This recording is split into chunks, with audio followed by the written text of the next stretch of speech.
Režisér Martin Čičvák, ktorého meno figuruje pri väčšine titulov v repertoári divadla Aréna, je činný aj ako dramatik.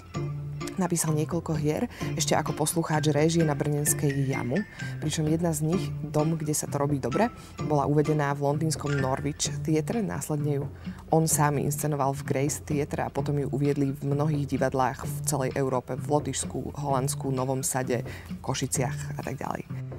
V roku 2011 napísal hru Kukura. Nekonvenčný monológ divadelného riaditeľa, ktorý svojou štruktúrou pripomína spôsob, akým svoje hry písal slávny rakúsky dramatik Thomas Bernhard. O Thomasovi Bernhardovi sa hovorilo, že je to Nestbeschmutzer, čo znamená ten, kto strieľa do vlastného hniezda. Divadlo už nezaujíma. Nikdy ich až tak nezaujímalo.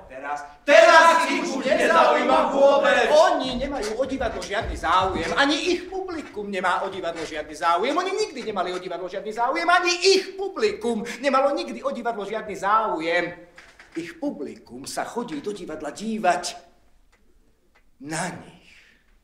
Nikdy nie na divadlo. Nikdy na žiadne divadlo. Divadlo ich vlastne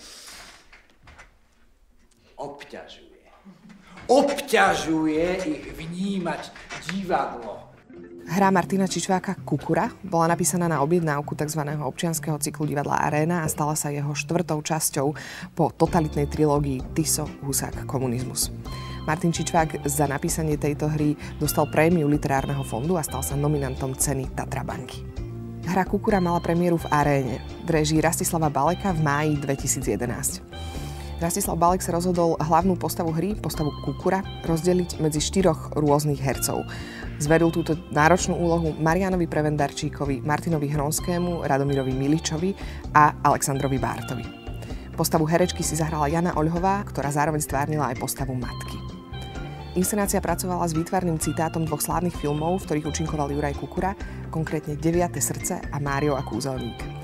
Mário a kúzelník sa stal vzorom pre spôsob, akým boli líčení a kostýmovaní protagonisti, ktorí stvárňovali Kukuru. Záverečný obraz filmu 9. srdce je výtvarnou inšpiráciou pre výzor bábky, ktorá v závere inscenácie nahradí postavu Kukuru.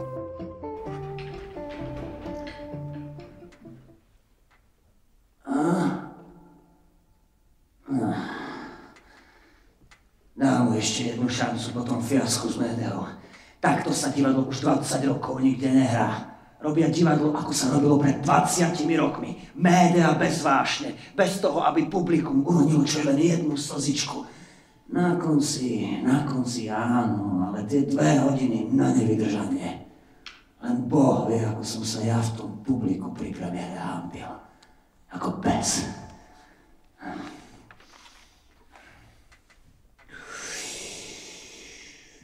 V krátkom čase po Rastislavovi Balekovi zinscenoval svoju vlastnú hru aj režisér Martin Čičvák v činohernom klube v jeseni 2011. Tu už do titulnej roli obsadil samotného Juraja Kukuru a jeho hereckými partnerkami sa stala Veronika Žilková a Lenka Skopalová.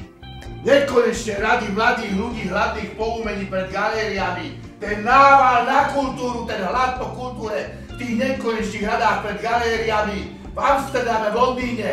Dychtiví mladí ľudia hladní po kultúre. Všade kultúra, všade umenie, všade hlad po umení, všade veľký hlad po umení, všade obrovský hlad po umení. Len tu.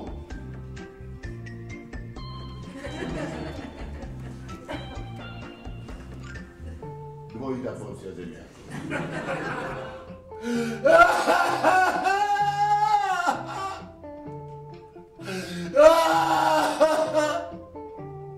Ó, ty strašná vášeň, ktorá plodí všetko zlo. Svetlo. Za herecký výkon v monumentálnom, bilancujúcom monológu umelca, ktorým je vlastne on sám, bol Juraj Kukura nominovaný na prestížnu českú cenu Thálie.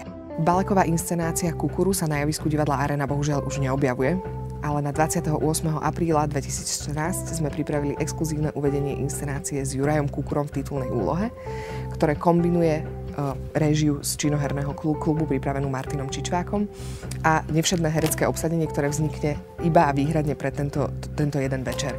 V role matky sa objaví Táňa Pauhofová a rolu režiséra Čičváka prijal Alexander Bárta. Toto exkluzívne predstavenie bude zároveň zaznamenávané Slovenskou televíziou.